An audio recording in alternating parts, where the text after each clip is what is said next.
Hey everybody, my name's The Reaper, and in today's video we are taking a butcher's at Town of Salem 2, which has just hit Steam Early Access as of a couple of days ago. So we're going to be running through this today. So Town of Salem 2. So for those of you who never played the first game and are unfamiliar with obviously the second one by extension, it's a kind of multiplayer digital game take on the kind of classic social deduction formula. A lot of you may have come across essentially the same concept as a party game, a tabletop party game. So anyone who has played Mafia, anyone who's played Werewolf or One Night Ultimate Werewolf, or who has played Secret Hitler if you're a board game fan, this is basically the same concept. So for those of you who aren't aware of that idea, you've got a group of people, you've got a informed minority of that group who are kind of secretly hidden within that group of people who are trying to undermine those who aren't part of that minority and are going to try and take them out. And you've got the uninformed majority who are the town team. They need to use social deduction because they don't know who the evil players are. They need to work out, use their special abilities, use some teamwork, and a bit of social deduction, and a bit of luck, and hopefully they can root out the small minority of evil people in the town before those players are able to slowly and systematically take out the town members. And they have to make sure they do so without being tricked and inadvertently risking taking out their own town members in the process. So it's kind of a classic social deduction formula. So obviously we're looking at the second game in the series today. Bear in mind, guys, we are in early access, so things are subject to change. But some of you will have played the first game, so for those of you who are watching, I'll try and kind of split this video a bit. So for those of you who played the first game, I'll try and point out where those changes between the first game have been made. Those of you who haven't played the first game, I will try and break things down a bit so you get a more basic view because you'll be kind of more unfamiliar with the concept. So, Town of Salem 2, so for those of you who have played the first game, in the classic game mode, we've now switched. It used to be, unless you were playing specifically the Coven game mode, usually you were playing against the Mafia. That's now one of the big changes to the second game. The Coven is now the standard classic game mode. So the Coven is the three members usually, if you're playing the classic game mode, are the members who are secretly in the town. They've got the Coven abilities, or the second game's version of the Coven abilities, adapted from the first game rather than the Mafia's abilities. Which I think is a good change because the Coven was just a bit more interesting. So that's now the standard game mode. If you haven't played the first game, that won't matter too much. We can just cover how that works when we get to it. You have got the other game modes. So custom, you can basically just pick any you want. So you can customise any roles you like, including the more sort of quirky roles you don't tend to see in the classic game. There's also 4 Horsemen, all any Dracula's Palace, which involves vampires and wandering souls. So these are a bit more quirky. I probably wouldn't go into these, which I haven't actually done so far. I've only played Classic just to get to grips with the game to make this video, and just because I'm not quite ready to jump into some of the more quirky, crazier game modes. But basically, I wouldn't go into these until maybe you've got a bit used to Classic, because these are a bit crazier. They're a bit more in depth. They're probably a bit more nuanced. Some of you may have noticed there is a shop here, so this isn't a free-to-play game. It's not particularly expensive. When I picked this up, it was only about £7.50 as of the time I'm making this video. So this was in towards the back end of May 2023. So the price of that may obviously change. We are in early access, but I'm just going to have a look at the shop before we go into a game just to show how that works, because some of you may be worried there'll be some pay-to-win stuff, which is understandable. So I always like to go through, if there's an in-game sort of shop, which may or may not involve real money, I will try and go through that. So looking at the shop, so I'll say right from the upfront, 2 things to note are there is only one type of currency. There's not a free currency and a paid currency. There are only town points. Again, maybe subject to change. They may change that later down the line, but as of right now, there's only town points. And they can only be used to buy cosmetic items and the scrolls, which I will cover in a moment. But basically, there's only one type of currency. You can earn these just with playing games and unlocking achievements. And you can use them to buy your cosmetics and some scrolls, which I will show you momentarily. So if you go to the actual money spending bit, you can buy the boatload of swag, which gets you a few items and gets you a bunch of town points and some scrolls. The only other item available as of right now is you can trade out money for getting more of these town points, which you can also earn just through playing the game. So as I say, there's no item you can buy that has an impact on how effective your character will play in the game. So it's not like you can buy items which will give you a boost in the game. It's not like you can buy things that will make you stronger. It's purely for buying cosmetics and for buying the scrolls, which is the only thing that will have any impact on the game.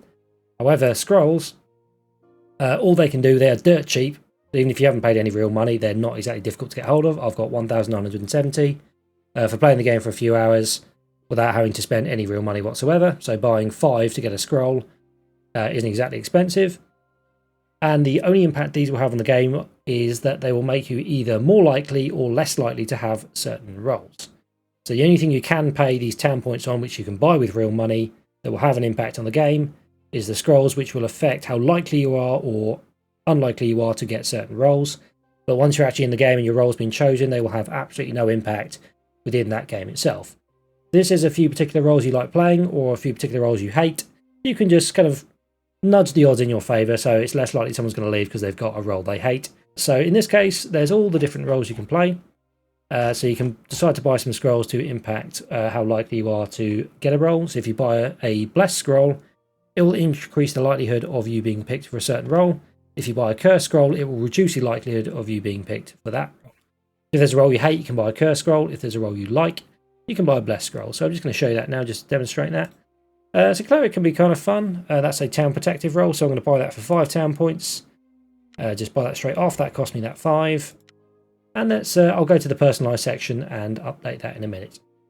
So that's the only thing you can buy that's going to have any impact on the game. Everything else, so the skins, you can just change how your character looks. Sorry, the characters, you can change what you look like. The skins also does the same. Some of these are unlocked just by referring friends. The rest of them you just buy town points for. Your little companions, these are just little cosmetic items. You can see what they look like at the bottom. So you can buy Bessie the cow. Thank the gods for Bessie. You can change what your house is going to look like in the game. You can just sort of pick a design you like. And you can decide to change the wallpaper and add a few assets just to see what the inside of your town looks like. Inside your house looks like in the town, I should say. I'm not going to buy anything right now, but it just gives you a sort of preview of what you can customise your house to look like a bit. If you have played the first game, again, this may expire at a certain point. I received an email before Town of Salem 2 coming out because I had an account for the first game. I was given a code which I was able to redeem, and that got me $5 worth of town points. That partly contributes to the total I had in the top right. So if you've played the first game and you pick up the second, check your email to see if you've got that as well. That will be worth looking at. You can just redeem the code, type it in, and you get a bunch of free town points just for having played the first game. Okay, I think I've said enough there. That clarifies everything you need to know about the shop. So I'm just going to go back to the main section. I'm going to go to personalise just to equip those scrolls, which I showed you a minute ago. So you can change what your default character is going to be when you join a game. So these are the scrolls. So you can have up to 3 equipped at any one time of each type. I haven't got any curse scrolls equipped. I haven't currently played a role I hate so far. So I'm just going to, I've got my monarch scroll. I'm just going to add my cleric scroll that I bought earlier. And that is now going to have an effect. So when your role gets chosen at the start of a game, if the scroll has had an impact on that, it will burn through that scroll in a little animation to show that you've that's been used. You'll need to get a new one if you want to have another scroll for that type of character, and you'll be selected as that role at the start. So you'll know if you've had that impact. So I'm just going to save and exit. So that runs through that. So I'm just going to jump into a game in the moment in Classic. I'll just have a cut here so we don't have to go through me going through the lobby and waiting section and waiting for the animations to play through. So we'll just have a brief cut and I'll see you momentarily. Okay, so we've jumped into our game. I am number 5. Everyone gets a number just to make things easier to refer to them, but you get to pick a different display name each time you go in. I've gone with literally Jeff. I'm number 5, so someone in the lobby before the game starts may say, oh, let's all pick this kind of theme name, or you can just pick a different name, whatever pops into your head, as long as it's not offensive. All of us going, so I appear as Francisco. That's just my character model, and that's my scroll burned, as you saw there, so I know that I'm coming out as a cleric, which is one of the town roles. So as a cleric, I get to protect people at night, and hopefully I'm going to be protecting my fellow town members, but we'll have to see how that goes. This is just day 1. You just get to see what everyone looks like and their houses, but it only lasts for about 10 or 15 seconds. Nothing really happens. You can't really do anything on day 1. I'll just show you the UI at the bottom. It currently defaults to pinning everything, but you can get rid of your roll card, or the list of players, or the chat as and when, if you find it a bit cluttery in the screen. So at night, so most players, not all of them, depending on the role, get to do something at night. So I can see myself as a cleric. I don't know what anyone else does, so it doesn't show their roles. If I was on the Coven team, it would show my name in purple, along with the other 2 teammates, because I know who they are. But I wouldn't know who the other town roles are necessarily. So I get to pick someone to protect at night. If they get attacked, they will be protected, and once per game, I can protect myself. So I'm just going to pick someone who didn't say anything. I don't think anyone did. So I'm just going to pick number 10, and I'm going to note that in my last will. So I'm going to put Jeff the cleric. Night 1, I protected number 10. And I wasn't attacked, and neither were they. So if my target gets attacked, As a cleric, it will show up. So I'm just going to put they were not attacked. So let's see what's happened. So the Coven has taken someone out. It's their first target. So the Coven leader on their own gets to choose one person to kill each night. Fortunately, they've taken out the Coroner on day 1, so that is one of my teammates. If we were lucky, they would take out one of the neutral targets. And we've got another death. This one was caused by the serial killer, who is the neutral killing role, who wants everyone dead, the Coven and the town alike. So they get a basic attack and a basic defense. They have hit the Coven. They've hit the Poisoner, who is one of the Coven roles. That's a nice little touch for us. So the Poisoner is able to do what's called role blocking people. So role blocking allows you to stop someone doing what they would be doing at night. So if I was role blocked, I wouldn't be able to try and protect someone at night. And once per game, they can poison someone, which I, as a cleric, can heal. So that's one less thing I have to worry about. So I'm just going to bring up my notepad. So number 3 is claiming Sheriff. And they're saying they checked number 4 last night and they came up as suspicious. It's quite an early one. And number 9, I think, is claiming Sheriff as well. Could spell this would be easier. And saying 4 is Inno. Mr. 9 is claiming the Sheriff. There's a guaranteed Sheriff in each game. These are the guaranteed roles as anything that's written down. You get a town killing and a random town role, which is also added to the game. So the town killing can be one of 3 roles, and a random town can be any of these roles and any of some other roles as well. So you do occasionally get some unique stuff you wouldn't normally see. So the random town is just to make it easier that sometimes there are duplicates and you have to try and work it out. So 3 is getting voted up. Who claim to be the Sheriff? They're going straight into being voted up because people think it's too easy of a claim. Come out on day 1. So they think they might be the Executioner, who is a neutral role who picks a target, and they're determined to get their target hung at any cost. Okay, they've had enough. I think it most likely were the Executioner. They've just disconnected. I think people may have voted them guilty anyway. Might as well just not vote on this one. So you can vote either guilty or innocent, and then literally the majority wins. If it's a tie, they go with innocent. So they've left anyway, so they're going to die, and we'll find out what they are at the start of the morning, because they were pardoned. But most likely they were the Executioner. They just came out early and took a bit of a risk, going, oh yeah, this guy came up as suspicious. So some of the neutral classes have roles that they need to try and pretend to be in order to get their job done. So the Executioner picks someone as their target and is going to try and convince the town to get them executed in order for them to win. So we didn't learn too much. We've got 2 Jester claims.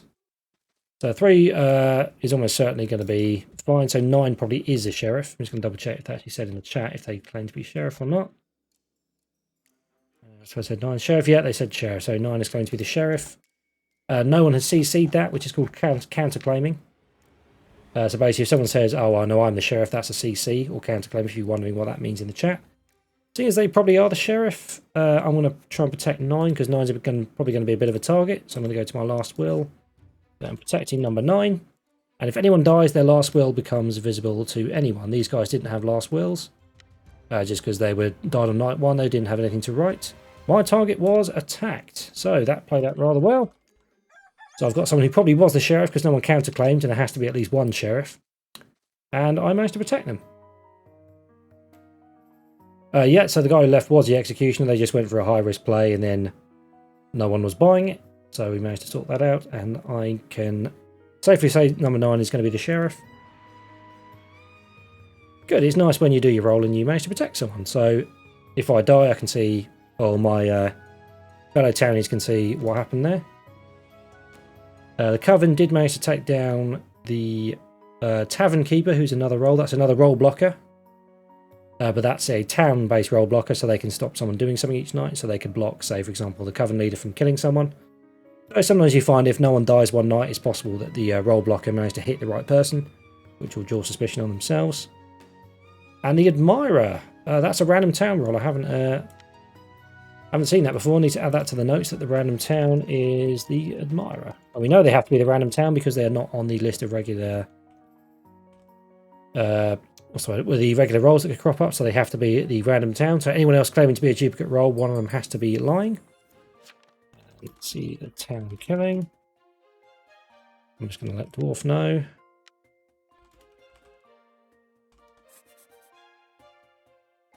Annoyingly, he said that after he said I was attacked by... after I said I protected them. So 2 is claiming that...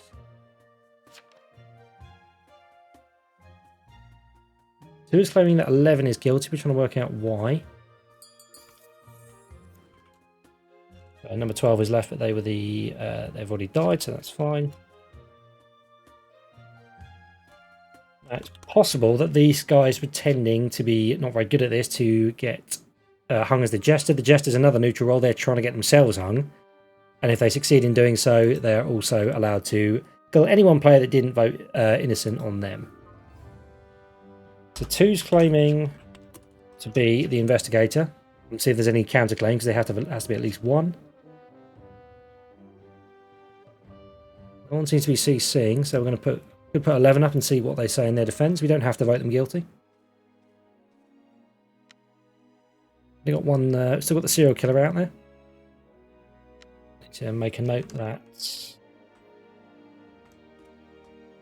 the 11 is guilty. Let's see. So they don't seem to be having any sort of defence. Going to put them up. The only thing we could find out is that if they are the Jester, they're deliberately not going to say anything. Everyone votes them guilty and they go, oh, that turns out they were the Jester. So some people will just say something and it looks like they've tripped themselves up, but they're doing it on purpose. You have to be a bit careful not to be a bit too trigger happy on the votes. I think number 6 there is voted innocent just in case they are the Jester. If you vote innocent, the Jester can't take you out. I would consider the investigator hit them. It's probably going to be an evil roll. Is it one of the Coven rolls? Is it the serial killer? They were the Coven leader, so that's them taken out. There's only one Coven member left, which is the Enchanter, who is now able to kill people, because the other 2 people have died. Still got the serial killer, that's a neutral role. They're immune to basic attacks, and they get basic attacks themselves. So you have to be careful of them, so you generally have to hang them, or occasionally you can get powerful attacks that will go through that basic defense. You get basic attacks, basic defense, you always get more powerful version of those, so the serial killer gets basic attack and basic defense. And if they kill 2 people in a row, they get a powerful attack. If you had a basic defense, that's going to break through that. I don't really know who to protect at this point, so I'm probably going to go with number 9 again. I suspect the serial killer might switch target. I think they managed to get a powerful attack. 2 serial killer deaths now, so I think they get a powerful attack this time. 9 wasn't attacked. So it could be the serial killer gets a couple of kills tonight. No, just the one. So the serial killer, the Coven failed to kill anyone, and it wasn't someone I was protecting. So 2 was the investigator, which makes sense because we managed to get the guilty Coven leader out.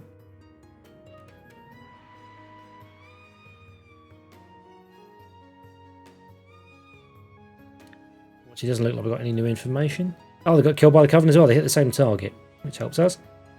So the serial killer will sometimes hit, as they did with the poisoner, will hit the Coven as opposed to the town, because the serial killer wants everyone dead. And the Coven can't necessarily kill the serial killer very easily. They have to sort of deal with them as well. So you've got this kind of weird situation where you might want to prioritise who you try and take out.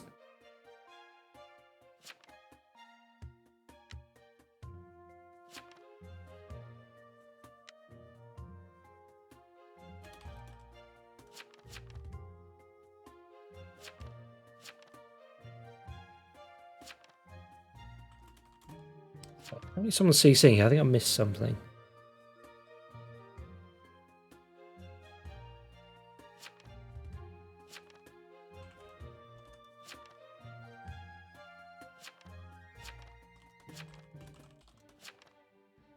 Well, they've immediately claimed to be the cleric. I know that's not true. I'm immediately going to go for them. So in the same way we had earlier, we had 2 sheriffs. We know the random town is the admirer. I know that I am the cleric, so I know that number 8 is lying. I'm going to try and get them up. They could be a jester, but you kind of have to take that risk at this point. Come on, vote them up. Doesn't look like they're going to. Doesn't look like they're going to do it. So unfortunately, because I didn't claim cleric publicly, I only told the guy I saved early on through that whisper. So you can talk to people directly, but other people will know that you're whispering to someone. They won't be able to say what you see, but they know that I was whispering to that guy I saved earlier. So I need to think who to save. I can protect myself. I've got the serial killer and the coven still out there. I think I might barrier myself tonight.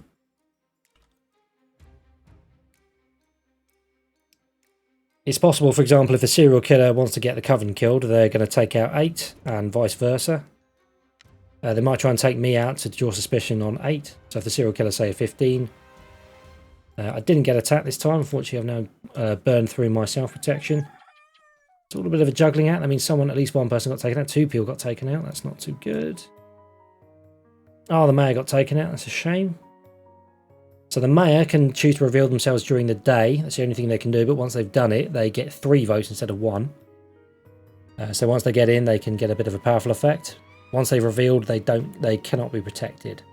But once they're out, it's a bit of a high risk play. You can't do it too early. You can't do it too late.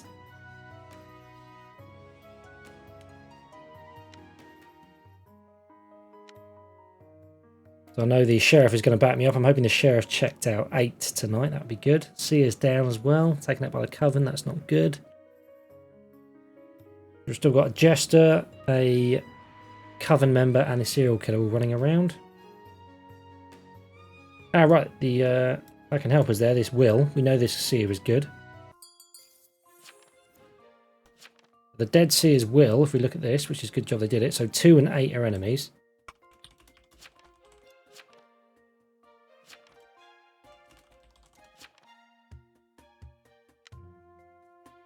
The seer picks 2 people and it will tell them if they're enemies or not. It won't tell them what roles they are. So looks at the seer's will. 2 and 8 are enemies. 8 I know is lying. However, considering 2 is dead and confirmed to be the investigator, we know that they're dodgy.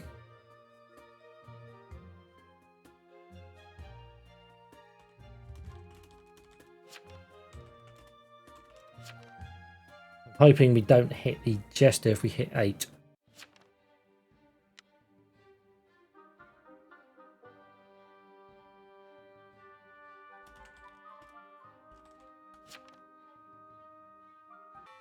I know they're lying because they claim to be the cleric. Unfortunately, at this point, I need to take the risk. If they are the jester, it's not going to go too well for us. They'll probably try and take me out because I know they're lying. I'm hoping they're trying to keep up an appearance as either the serial killer or the coven.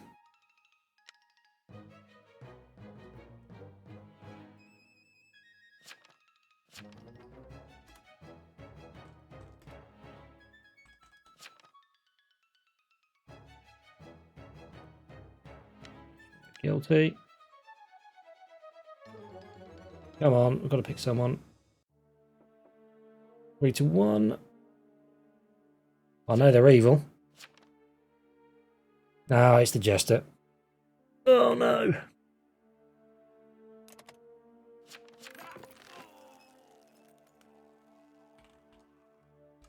Well, unfortunately, that's the risk you take at this point because we've got the jester and 2 evil roles left, so we kind of have to. We kind of have to pick someone. Unfortunately, I thought a lot of the time jesters will just play a bit more like they've screwed up to get themselves hung. Unfortunately, I thought he was legitimately going to be one of the bad guys, so I took a risk and unfortunately it didn't work out well too then. I knew they were evil, but I had to take the risk. Didn't pay off, but that happens. Jester's probably going to have me offed, so I can protect someone one more time. And it's going to be number 9, I think. We do have the town killing role. I don't know who that is. Let's just protect number 9. I don't think the last was going to help me at this point, but may as well write it anyway. Can't protect myself, and the jester's kill goes through any protection you have anyway. And I was hit by the serial killer. Interesting. So that's me down. So the game is not over yet. Even if you die as a town member, you win if your team wins. There's only 2 people left. Bit of a bloodbath at the end. Couldn't protect. If I had saved the protection and protected myself, it would have worked. I think the jester was going to try and kill me from beyond the grave. I didn't think the protection that you get from the cleric herself can't stop a jester. You get a powerful defense, but the jester's attack is unstoppable. I'm talking too much. Well, that's how things go. We did okay. At least I managed to protect the sheriff early on. I did manage to out someone. We managed to work out someone was evil. Unfortunately, it was the jester, but that's the risk you take. We had 3 people we had to deal with at the end, so we had to take the risk there. The coven took down the prosecutor.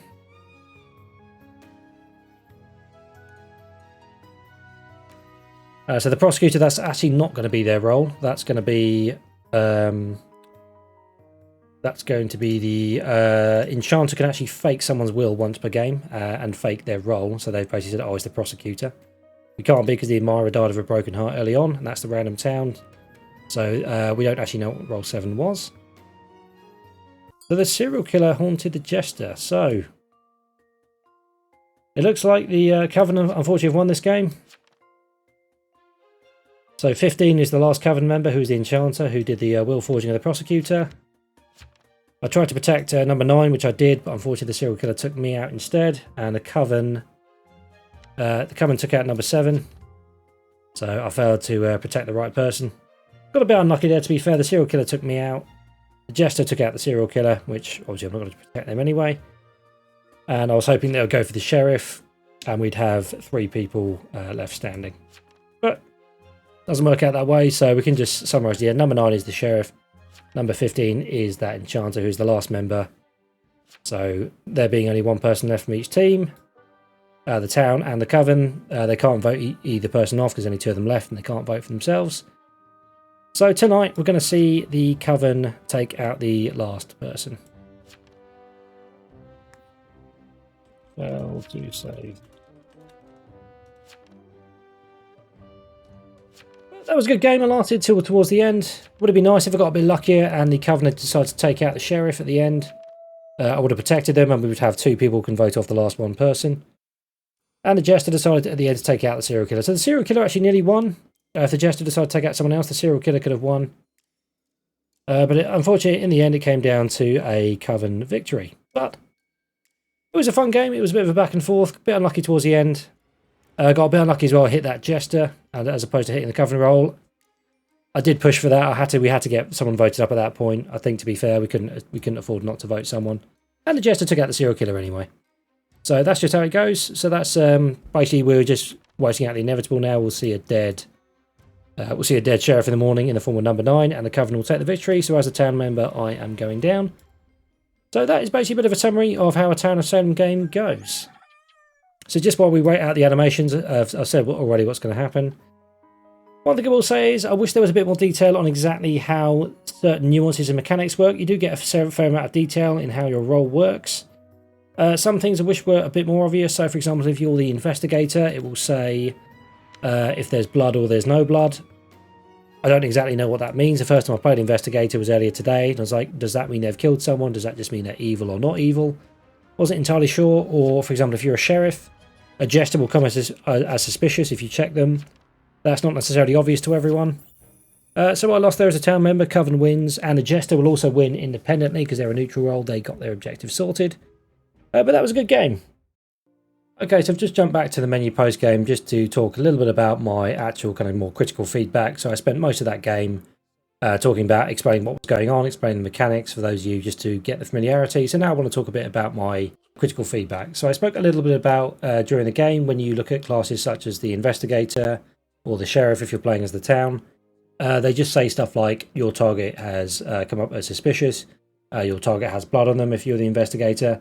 Even looking at the roll card in the game, you get a decent amount of detail and explains what a few things that will affect your character and how they work.